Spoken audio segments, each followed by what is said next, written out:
Padre nuestro que estás en los cielos, te ruego que me asistas en este momento para apacentar la grey tuya ganada por tu sangre. Es mi deber, es mi manifestación de amor, sobre todo ahora para afinar aún más sobre lo que es la posición de tu iglesia, que es el cuerpo de Cristo, Señor. En el nombre de Jesús.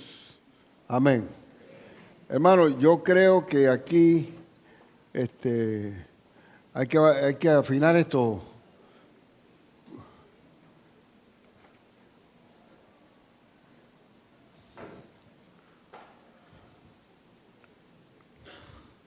Bueno, entonces, mientras que se afina la parte tecnológica, decirles pues que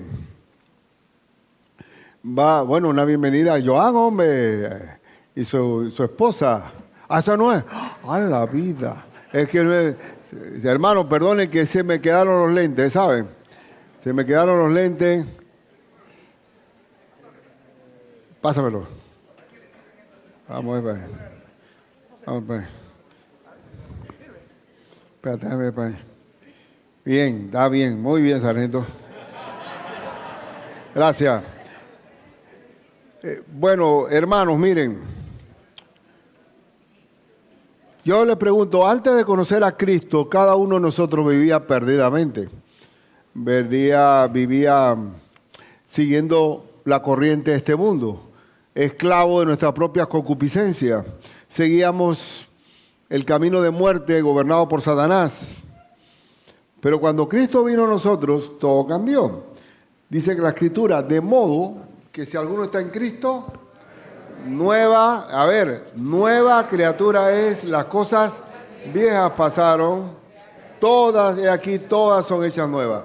Eso es lo que vamos a hablar, precisamente de que todo está hecho nuevo y es nuestra nueva vida en Cristo Jesús.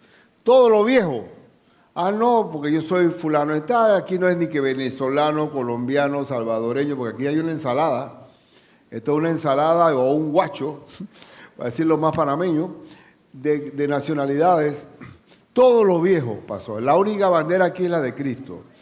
Y las cosas viejas pasaron y aquí todo es hecho nuevo. Y de eso vamos a hablar precisamente, del que Cristo es el centro de nuestra vida. El centro. Uno de los textos, el primer texto bíblico que yo aprendí cuando llegué a los pies de Cristo fue Gálatas 2:20. Con Cristo estoy juntamente crucificado. Ya no vivo yo. Ya Ricardo no vive, mas vive Cristo en mí. Ese Cristo en mí es el que vive. El otro está muerto. O debe morir, o si está moribundo hay que matarlo rápido, porque está agonizando y estorbando el crecimiento. Mas ya no vivo yo, mas vive Cristo en mí. Lo que ahora vivo, en este momento, en la carne, o sea, en este cuerpo, lo vivo en la fe del Hijo de Dios, el cual me amó. ¿Quién es el único que nos ha amado? Cristo. Nadie murió por ti, ni Bill Gates, ni Steve Jobs. No, Cristo es el que murió por mí. Que nadie puede, dice que no hay mayor amor que que uno ponga su vida por sus amigos. Vosotros sois mis amigos, porque por eso Cristo vino, el cual me amó y se entregó a sí mismo por mí. Como Él me amó y me se entregó a sí mismo por mí, ya yo no vivo para mí. Ya yo no soy el Ricardo que pertenecía al viejo, a las cosas viejas. Miren, yo estuve en Colombia cuando mi papá quería que yo estudiara Derecho allá. Gracias a Dios que no se dio con el perdón de los colombianos, porque en ese tiempo estaba demasiado. Yo hubiera salido estudiando allá, hubiera quedado un guerrillero, porque todo el mundo era zurdo, ¿eh? Desde la mucama hasta todo el mundo, era algo que era el gobierno para abajo. Y bueno, era una época muy difícil, muy complicadísima, y estudié Derecho acá. Trabajé y estudié, y bendito sea el Señor. Pero, ¿qué ocurre? Si tú no sigues a Cristo, vas a seguir la corriente de este mundo. Tú vas a estar esclavo de las consignas del mundo. En el tiempo de los hippies, a ver, cuántas... y eso que no había ni celular, ni internet. No, todo el mundo vivía con el teléfono, con el cordón. Y sin embargo, el movimiento hippie influyó mucho en el mundo. La moda horrible, una moda horrible, horrorosa, pero se copiaba esa moda. Así que cuando venimos a Cristo, 0 kilómetros, 0 kilómetros. De aquí en adelante las cosas son hechas nuevas. ¿Estamos claros?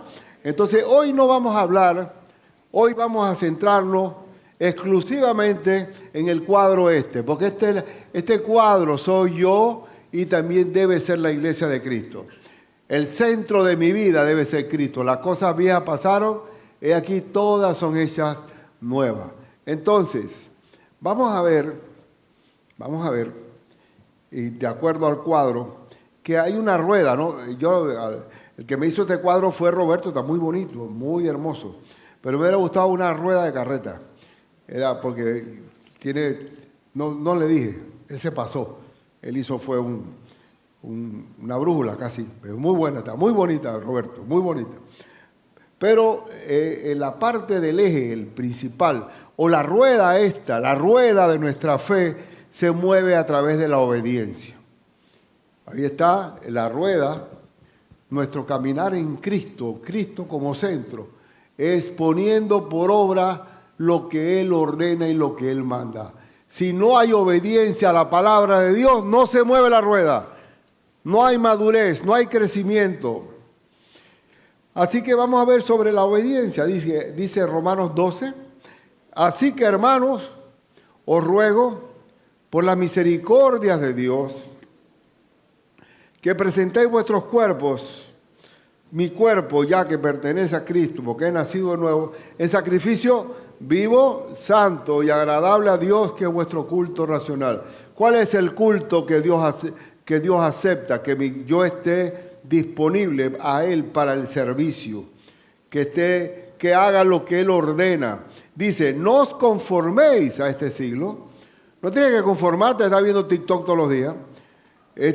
No os conforméis a este siglo, no te conformes al mundo, no tomes la forma del mundo, sino transformaos por medio de la renovación de vuestro entendimiento. Dios quiere que a través de la obediencia a su palabra vamos a transformar nuestro entendimiento para que comprobéis. ¿Cómo yo compruebo que la palabra de Dios es válida? Para que comprobéis cuál sea la buena voluntad de Dios, agradable y perfecta. Es decir, yo con mi cuerpo, con mi vida diaria, compruebo la voluntad de Dios cuando soy obediente a ella. Y me doy cuenta que es agradable y perfecto, porque mi yugo es fácil y ligera mi carga. Cuando alguien me dice a mí, oye, qué duro es ser cristiano, qué cosa más difícil, qué cosa, cuánto extraño mi vida. Perdona, pero tú no estás llevándola a Cristo, porque el yugo de Cristo es fácil y ligera mi carga. Entonces la rueda de nuestra fe, nuestro crecimiento espiritual se mueve a través de la obediencia. Otro texto, ¿cuál es el texto más grande que hay cuando Cristo asciende a los cielos? ¿Cuál es la orden suprema que da Cristo? La gran comisión. ¿Qué dice? Por tanto, id y haced. Haced, ¿qué es haced? Hágalo, no lo piensen. Haced discípulos a todas las naciones, bautizándolos en el nombre del Padre, del Hijo y del Espíritu Santo, enseñándoles. ¿Cuál es la labor de la iglesia del Señor? Enseñándoles que guarden. ¿Qué significa guardar? Esconder en un cajón. Guardar es obediencia. Guardar la ley o es obediencia. Enseñándoles que guarden todas las cosas que os he mandado. Todo lo que manda Cristo tenemos que enseñarlo. Y dice, y he aquí yo estoy con vosotros todos los días hasta el fin del mundo. Entonces la iglesia tiene que enseñar que guarden lo que Cristo mandó y yo debo obedecer lo que Cristo mandó para que mi fe se mueva, que crezca, para que avance. Entonces, toda esta enseñanza, Cristo como el centro de mi vida, va en función de la obediencia a los mandatos de Dios. Miren que dice la palabra mandato. O sea, no son sugerencias. Tómalo, déjalo, no. Mando. El que me ama, guarda mis mandamientos. Y así lo dice. ¿Y por qué? Ahora venimos, ya, porque tengo muchas cosas que abarcar. Pero entonces, la obediencia a sus mandatos hace que yo sea un hijo de Dios, porque el hijo hace lo que el papá le diga. Si el hijo desobedece el mandato de Cristo, ¿qué hace un papá cuando un hijo no obedece? Lo disciplina. Entonces, la disciplina, ¿qué viene siendo? Dios disciplina. Y te diré que disciplina fuerte. Yo he sentido el azote de Dios, ¿no? Entonces dice la Escritura, el padre que no disciplina a su hijo, no le ama. Entonces la disciplina es sencillamente, como no guardas lo que yo te digo, yo te voy a hacer que guardes lo que yo te digo. Y es así. Bueno, entonces, vamos a ver entonces lo que sigue, que es, lo pongo como cuatro unidades, ¿no? Una cruceta es una cruz, ¿verdad? Cuatro lugares. La primera cruceta es la palabra de Dios. Es decir, es que Dios habla conmigo a través de la Biblia, de la palabra, y yo hablo con Dios a través de la oración. Si esta comunicación se interrumpe, imagínate tú estás hablando con el otro, pero el otro no te habla a ti. Digo, oye, ¿pero qué? ¿Esto es un monólogo? No. Dios habla a través de la palabra y yo hablo con Dios a través de la oración. Entonces, ¿qué tan importante es la palabra de Dios? Ustedes, todo esto es básico, ustedes lo saben bien, pero de este escenario no nos vamos a mover para que Dios esté con nosotros todos los días de nuestra vida. ¿Qué dice la Escritura? Dice toda la Escritura. Está en 2 Timoteo 3, 16, 17. Toda la Escritura. A ver, ¿qué es todo? Toda la Escritura es inspirada por Dios. Y como es Dios que la inspira, y útil, como es Dios la inspira, es útil para enseñar, para redarguir, para corregir, para instruir. Y mira que dice para recalcar cada verbo. Cada verbo es recalcado para enseñar. La palabra de Dios me enseña, porque es útil. La Biblia es el único, escuchen hermano, la Biblia es el único libro que se aplica. Enseña, redarguye. ¿Qué significa redarguir? Cambiar mi manera de pensar. Corregir. Dios nos ha corregido nuestra vida pasada, de las cosas viejas. Bastante nos ha corregido. Y también no solamente corrige, sino que instruye. Por ahí no es por aquí. Esto es, me encanta, el Señor es un Waze, que puede ser que cuando de repente me meto por una calle equivocada, no me dice, estúpido, mira qué animal eres, y ahora vas a tener que dar... No, vuelve y te pone en la dirección. Por eso que cuando uno predica, se está llevando las 4 funciones de enseñar, redarguir, corregir e instruir, a fin de que el hombre de Dios sea perfecto, o sea, maduro. ¿Cómo se logra la madurez? A través de aprender a aplicar la palabra del Señor. Sea perfecto, enteramente preparado para toda buena obra. Una persona formada en la palabra de Dios está capacitado para toda buena obra.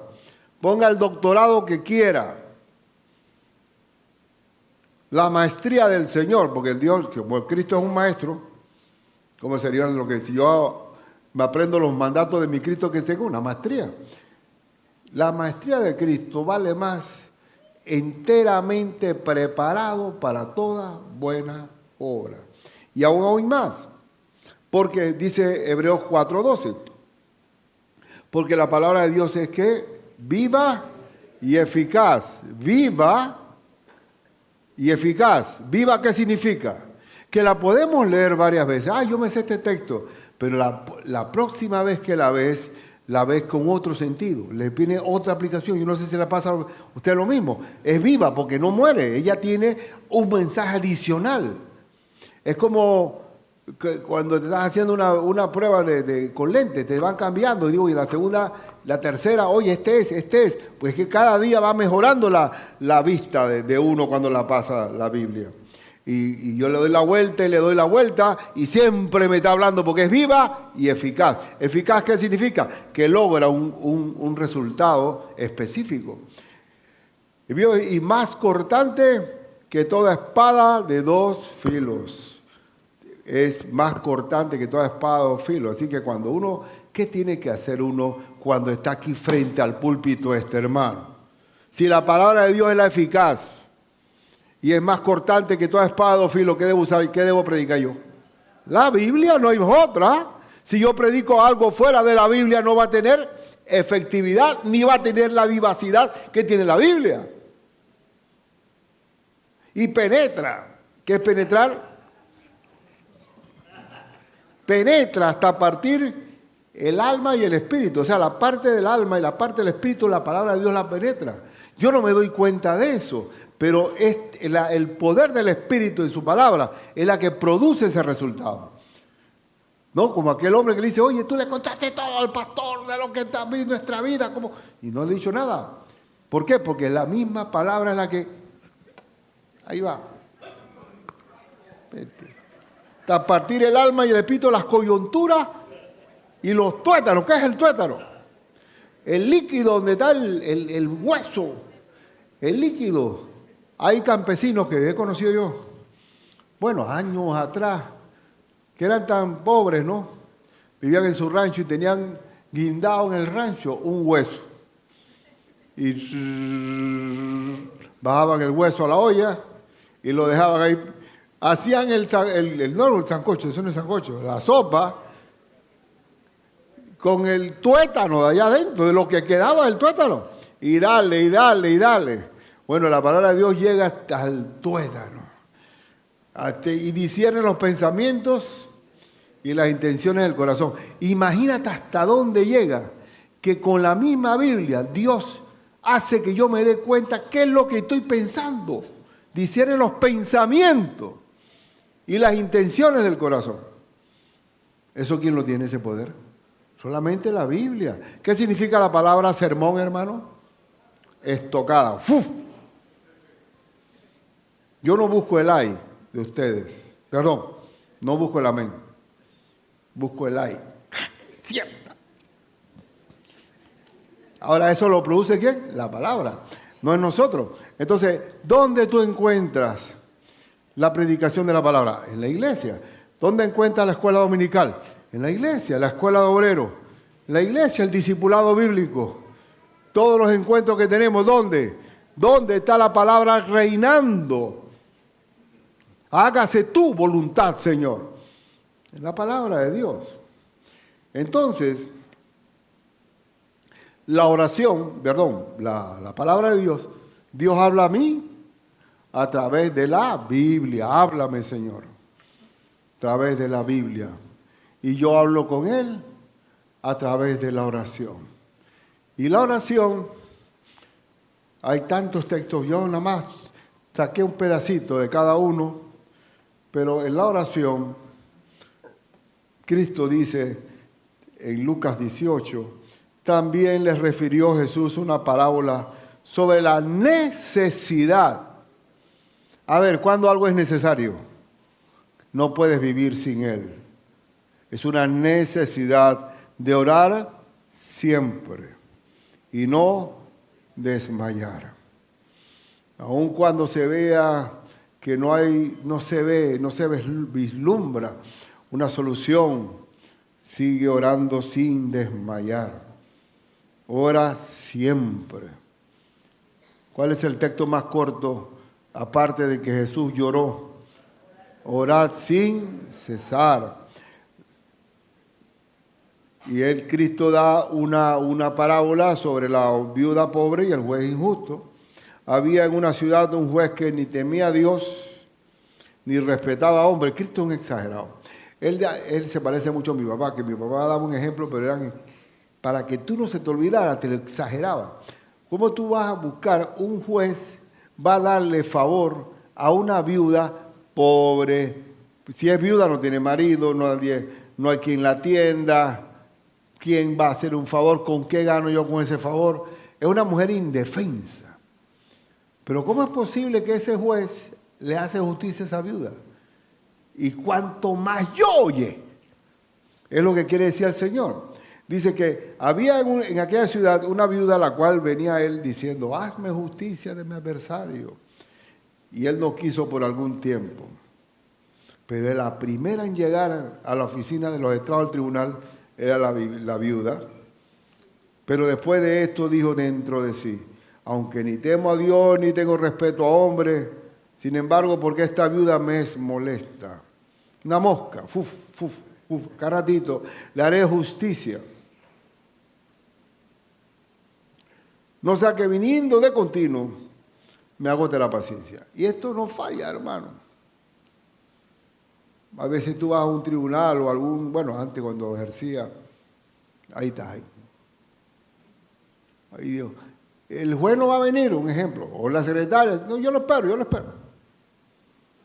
Sí, pero mire, ya después llega un momento que te quieren quitar, no moleste más. Entonces, por insistencia, tú ganas la situación. Dice, y dijo el Señor, oíd lo que dijo el juez injusto, óigalo, y acaso Dios, escuchen, no hará justicia. Tú eres la viuda pobre, hermano. Tú eres viuda, pobre. Aquí en este caso no había justicia para esa viuda. ¿Y acaso no hará justicia a sus escogidos que claman a él día y noche? ¿Se tardará en responderles? No. Os digo que pronto les hará justicia. Pero cuando venga el Hijo del Hombre hallará fe en la tierra, es decir, no va a haber fe cuando Cristo venga. Entonces, ¿qué tenemos? La necesidad de orar siempre y no desmayar. Y cuando uno ora, ¿qué es lo que uno le acompaña? ¿Qué es lo que le acompaña a un hombre que está siempre en oración? La paz. Dice la Escritura, por nada estéis afanosos, dice Efesios. En vez de afanarte, si no sean conocidas vuestras peticiones delante de Dios en toda oración y ruego, con acción de gracias. Y la paz de Dios, ahí viene la asistencia inmediata de Dios. Y la paz de Dios que sobrepasa todo entendimiento, guardará vuestros corazones y vuestros pensamientos en Cristo Jesús. Inmediatamente me cubre la paz de Dios. ¿Cuál paz? De Dios. ¿Qué dijo Cristo? La paz os dejo. Mi paz os doy. Yo no la doy como el mundo la da. No se turbe vuestro corazón ni tenga miedo. En vez de tener miedo, ora al Señor. Una persona que está en oración, que ora sin cesar, una persona llena de paz. Entonces, tú en la iglesia de Cristo debes acompañarte de que Dios habla contigo a través de la palabra y yo hablo con Él a través de la oración. Ese es el complemento perfecto. Pero viene el tercero. El tercero es la comunión de los hermanos.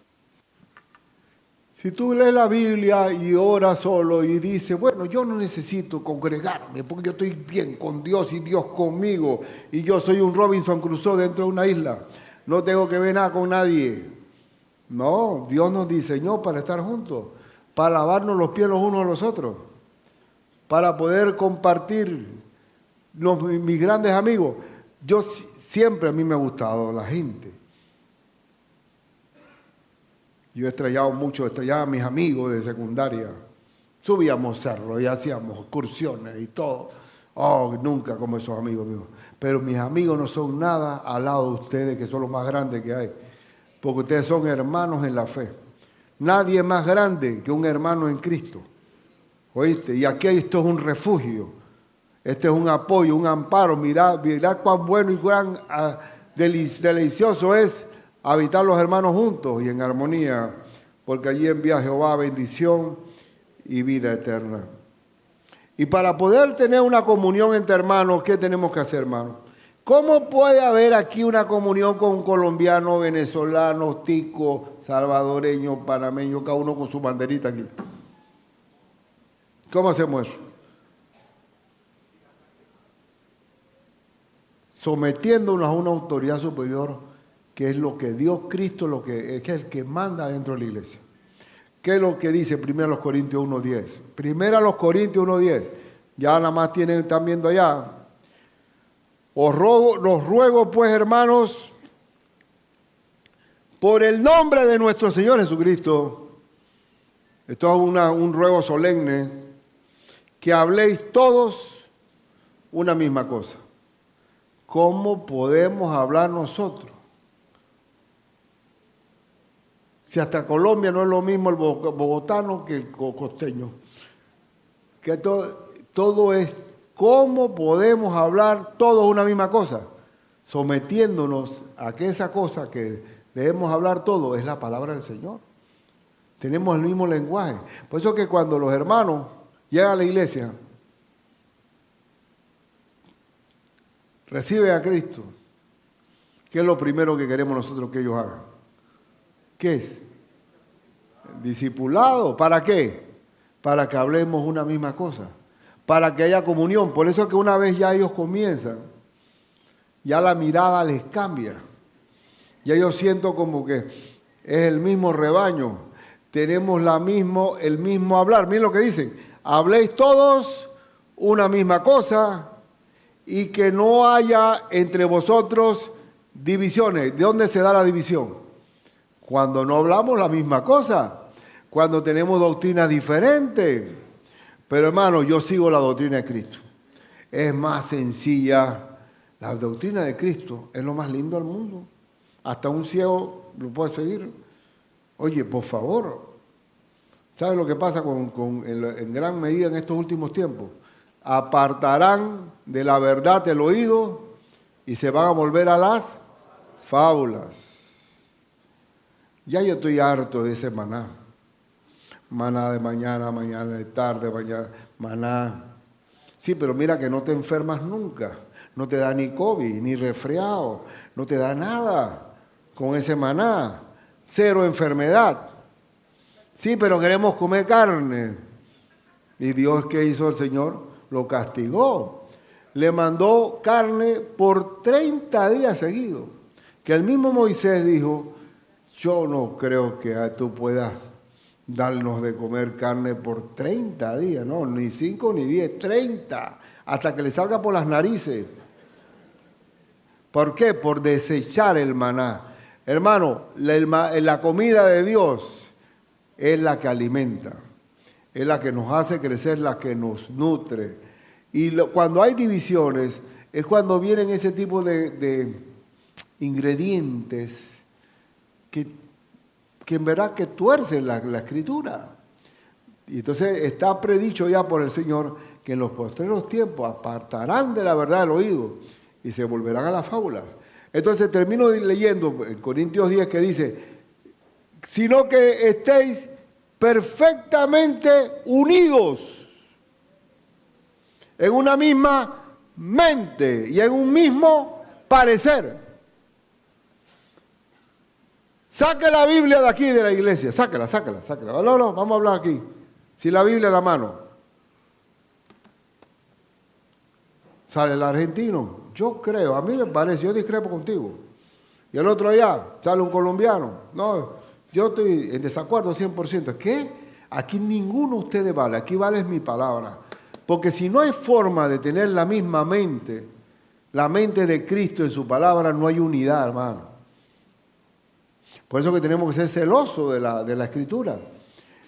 Tenemos que tener una misma mente y un mismo parecer. Hay mismo parecer. Miren lo que dice 1 Juan 1:3.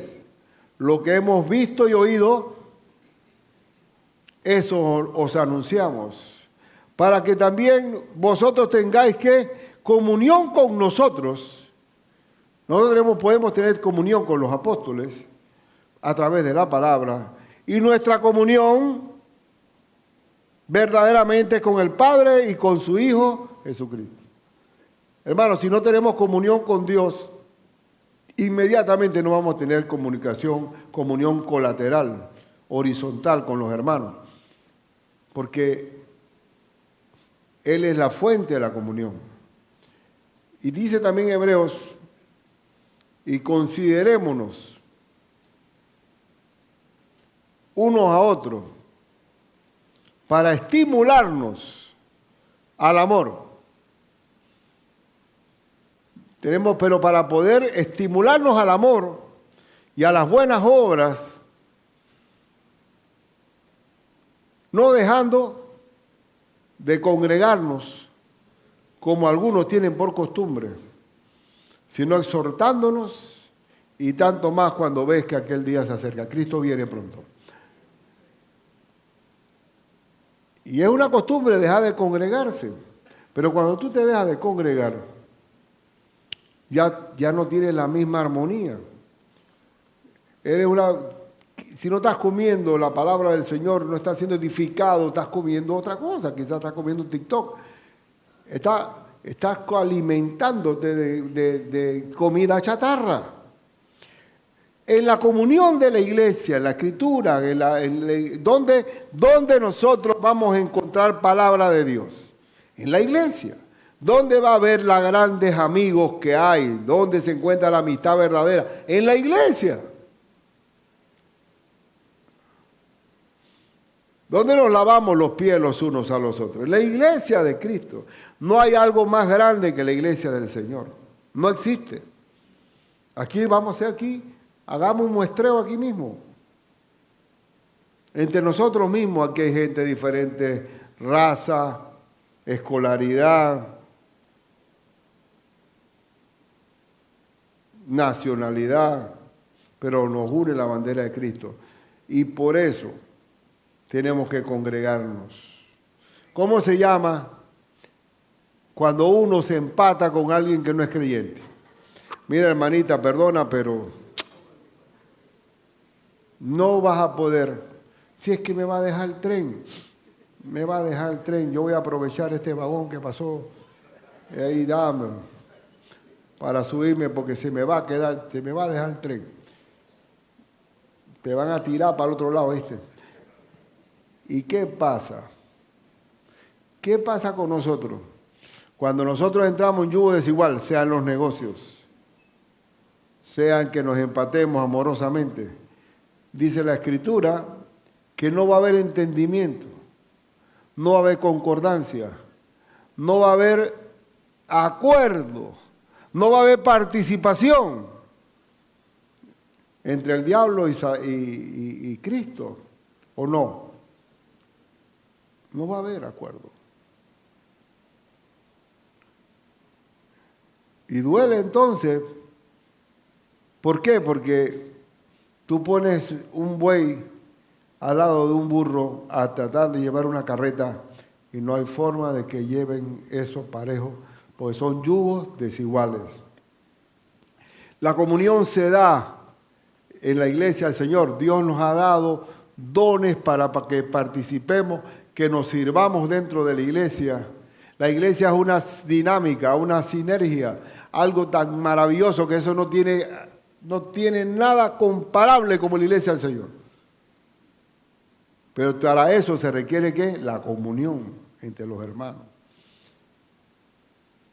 Y lo último, ¿ya? Pero si nosotros nos encerramos en nosotros mismos aquí nos cantamos juntos, oramos, leemos la Biblia, una comunión, pero no testificamos de Cristo, convertimos esto en una sinagoga. Esto es un asunto cerrado que de aquí nada más nosotros. Esto es un club social restringido. Nosotros tenemos que llevar el Evangelio de Cristo a toda criatura. ¿Quién te compartió a Cristo a ti? ¿Un ángel? ¿Alguien fue? Nosotros somos deudores de aquel que nos compartió a Cristo también. Y tenemos que compartir la fe porque está el perdido que necesita ver la luz del Señor. Y estamos llamados y tenemos que predicar a tiempo y fuera de tiempo. Redarguye, reprende, exhorta, porque vendrán tiempos cuando no querrán saber de la sana doctrina. Tenemos que predicar. Y en Panamá se puede predicar abiertamente. ¿Sí o no? Qué sabroso predicar en Panamá. En cualquier lado. No importa en qué situación. Hasta una vez me prediqué, dele pastor. Y yo estaba en un restaurante abierto totalmente. Y digo, contra, pero voy a interrumpir aquí la comida. Dele. Bueno, vamos pues. Hasta que los hombres que estaban comiendo se quedaron poniendo atención. Ahora nosotros podemos predicar al perdido. ¿Por qué? Porque el Señor nos ha convertido en que somos la luz y la sal de este mundo. Tenemos que testificar. Y el Señor dice la palabra, dice en Hechos 1, 7 y 8, no os toca a vosotros saber los tiempos o las sazones. Algunos están preocupados, dirán, ¿cómo vendrá el Señor? Ya ha venido, ya habrá nacido el anticristo. A ti no te interesan los tiempos y las sazones, sino que el Padre puso en su sola potestad. Pero recibiréis poder cuando haya venido sobre vosotros el Espíritu Santo y me seréis testigos. Tenemos que testificar del Señor en Jerusalén, en toda Judea, en Samaria y hasta lo último de la tierra. Predica a tiempo y fuera de tiempo, porque cuando no predicas, alguien va a llenar el vacío del alma con un discipulado del diablo, ¿viste? Dice, venid en pos de mí y os haré pescadores de hombres. Y dice, no me avergüenzo del Evangelio, porque el Evangelio que es poder de Dios para salvación. ¿Y cuál es la pesca nosotros? Bueno, ¿cuál es la pesca? ¿Cuál es la carnada que tenemos ahí? Cristo murió por nosotros para perdonar nuestros pecados, limpiarnos de toda maldad y darnos vida eterna. Por eso murió y resucitó. Esa es la carnada. Ya no hay otra. Tómalo, déjalo. ¡Chum! Esa es nuestra carnada. Esa es la que vamos a predicar siempre. No, pero cuando ya comienza, porque al principio, Pedro, que yo estaba hablándole con un rector de la universidad, me tocó hablar y entonces yo comencé a hablar filosóficamente de cómo las estrellas y cómo tú crees que esto no es de la nada. Mira cómo las montañas y todo, qué fascinación, ¿verdad? Que hay un Señor. Y los tipos ahí, y yo nada. Dale, aterriza cuál es. Tómalo, déjalo. Cristo es locura para los que se pierden y salvación para los que se salvan. Chucuti. Tómalo, déjalo. Hay que predicar a Cristo crucificado y resucitado también. Chácate. Y tenemos que en todo momento, en todo lugar, predicar el Evangelio. Entonces ya aquí las cosas, ya hemos dicho, todo se sostiene en la obediencia. Se enseña la palabra en la Biblia, pero la obedecemos. Y a medida que obedecemos, avanzamos y maduramos, porque la palabra nos hace perfectos y maduros. La oración. Cuando hay oración, se requiere, hermano, dice que la paz de Dios que sobrepasa todo entendimiento guardará vuestros corazones y vuestros pensamientos. Los pensamientos, que es la parte mental, y las emociones, que es la parte del corazón, pues, emocional. ¿Quién la sana? El Señor. Eso no hay un hombre que pueda entrar ahí. No puede entrar ningún hombre. Por eso que si tenemos una vida de oración, de palabra, tenemos comunión entre los hermanos, porque aquí esta es la iglesia de Cristo. Y esta es la que se va para el cielo. Y esta es la que se va a celebrar las bodas del Cordero. Esta que está aquí. ¿Dónde tenemos que estar nosotros? Aquí entre nosotros. Animándonos, enseñándonos, exhortándonos, aprendiendo. Y testifiquemos para traer más salvos a los pies de Cristo Jesús. Y termino con lo último. El apóstol Pablo dijo estas palabras en Colosenses 1:28. a quien anunciamos, amonestando a todo hombre, y enseñando a todo hombre en toda sabiduría, a fin de presentar perfecto en Cristo Jesús a todo hombre. No podemos solamente decir, bueno, ya recibimos a Cristo. No, nuestro deber es presentar perfecto a todo hombre, porque nuestro deber es llevarlo a la palabra, llevarlo a la oración, llevarlo a la comunión con la iglesia. Y también dijo el apóstol Pablo, hijitos míos, por quienes vuelvo a sentir dolores de parto. Miren esa palabra, dolores de parto, hasta que Cristo se ha formado en vosotros. O sea que uno siente, cuando uno quiere formar a la iglesia, siente el dolor de parto. Usted sabe que en nuestra cultura, yo fui padrino de mucha gente. Yo no sé por qué me buscaban de padrino. Pero bueno, padrino, para uno es un honor o no, ser padrino. Oiga, Ricardo, ¿usted qué gustaría ser compadre mío? Yo, bueno, varios estuve ahí de padrino y en verdad que eso es un mal padrino, porque no sé ni dónde están esa gente. No tengo, pero hubo uno que el hombre compró una finca, hizo un restaurante y trabajó. El único que hacía, comenzó con los bailes, hasta que hizo la fonda allá y comenzó a crecer. Y resulta que la finca la compró estando secuestrado al banco. Y él, en su ignorancia, no llevó la escritura al registro, era rebotado la inscripción, se quedó con la escritura y él creía que eso ya era dueño. Y cuando ya se dio cuenta, en el banco estaban pensando cómo sacaban a ese hombre de ahí, porque era del pueblo y todo el mundo se conoce. Un hombre tan serio. Hasta que ya le dijeron, señor, ya usted no es dueño de esa propiedad. Eso pertenece al banco. El hombre me llama temblando, compadre, ahora sí estamos en problemas. Compadre, ayúdeme porque no sé a quién me puede ayudar aquí. Y yo quedé con la carga esa y le digo yo a la reunión de abogados, mira, esto es una injusticia muy grande, este es un hombre que se ha fajado duro. Sí, pero ¿qué, Ricardo? Te compró una propiedad endeudada. ¿Y qué vas a hacer ahí? Ya, eso es clavo pasado. No, pues esto no puede ser. Deme el chance para hablar con la junta directiva. Oye, me dieron el chance para hablar con la junta directiva. Y hablé con tanta pasión, hermano, que el presidente de la junta, que era el señor Melo, era tú en esa época, no se hable más. Ese hombre hay que devolverle esa propiedad, hombre, y pedirle perdón. A la vida, y fue más allá de lo que pedí. Yo me apasioné tanto que el hombre, denle la propiedad a ese hombre y vámonos en avión.